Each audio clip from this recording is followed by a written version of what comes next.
Welcome back. Thanks for staying with us.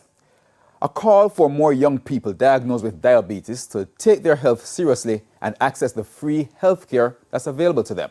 Shamela Pullen tells us more in this evening's health report. Diabetes is a disease that affects how the body uses glucose, a sugar which is its main source of fuel.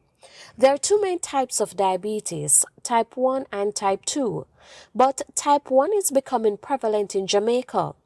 The Diabetes Association of Jamaica estimates that some 10,000 young people under the age of 25 are living with type 1 diabetes. They fail to thrive. They don't grow. They're very thin. They are weak. They won't play. When they get quite severe, you find that their breathing gets labored and they will go into coma, dramatically so. And the presentation that might quite often happen is that they just, drop into a coma suddenly like that.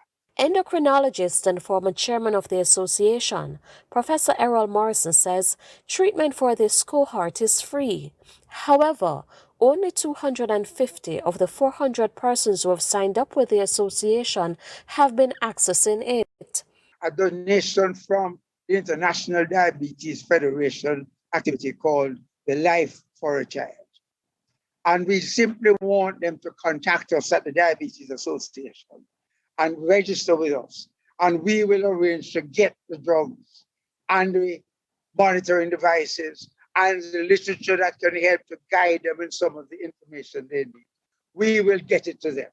They simply need to be in touch with us. Professor Morrison says parents and guardians should also play a role in ensuring young people are given the care needed to prevent complications in the long run. It is that control in those early ages that's going to protect them from the serious problems that you see in the older diabetics, the heart disease, the blindness, the kidney failure, the poor circulation, and the amputations and so on. That is way down the line. But you need to be able to get these young people to manage their conditions as best as possible to protect against those bad outcomes. With your health report, I'm Shamela Pullen wishing you good health.